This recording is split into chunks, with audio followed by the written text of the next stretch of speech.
Hello everybody.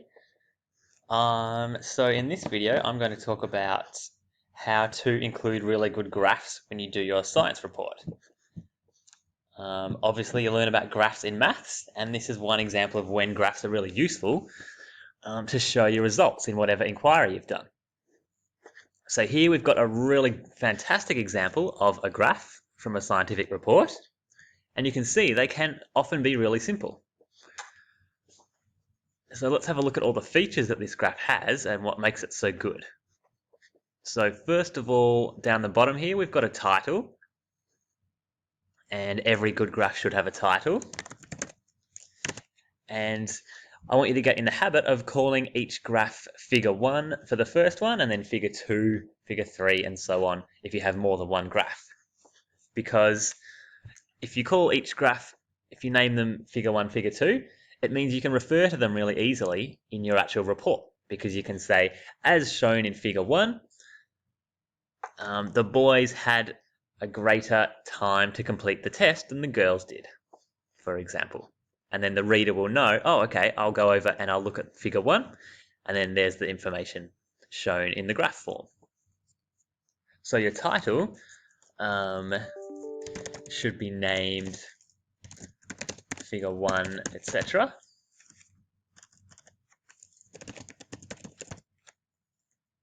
And having a look at this title, it explains in detail basically the entire experiment. So it says it's a comparison of the time taken to complete a reading task between male and female participants. So the dependent variable that they were measuring is the time taken to do the reading task, and then the independent variable was the sex of the participant, whether they were a girl or a boy. So your title should be detailed and descriptive as well. Okay, the next thing you want to include is you need to make sure your axes are labelled. So remember, the vertical axis is often called the y-axis in maths, and this is where we put the dependent variable. And in this one, they've labelled the y-axis, they've said the average time taken to complete the task in seconds.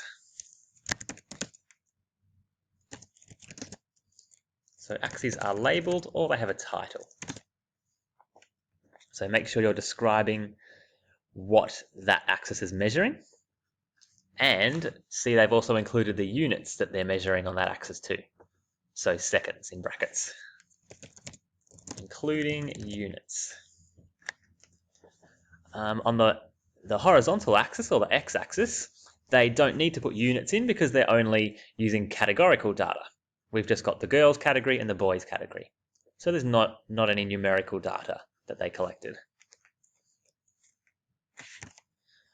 All right, next, they've obviously used a number line for their numerical data. So they're going up in 5s for this number line. So for numerical data or numbers, use a constant number line. So count in 5s, count in 2s, count in 10s. They're the best numbers to go up in on your axes. And you should plan ahead. Like if your largest data point, like this one, is 30, your y-axis only needs to go up to 30 at the maximum. Okay, those are the main things to include. Overall, I'd say it's really clear and it's simple. This one's coloured, but colour isn't important at all. So if you include all those 4 things in your graph, that's fantastic. And that's exactly what you need to do. Even graphs this simple, you can often find in real scientists' papers that they publish. It has all the key information and it has a figure describing it. So you can see, even if you tested 10 people or more in your test, the best way to summarize your data is by taking the average. So you really don't want to have a graph with 10 bars, one for each participant. You'd rather find the average because it's much easier to compare and actually see the results. Because you can look at this straight away and go, okay, the boys took about 30 seconds and the girls took about 10 seconds for this test. Okay, that's how to include great graphs in your scientific reports.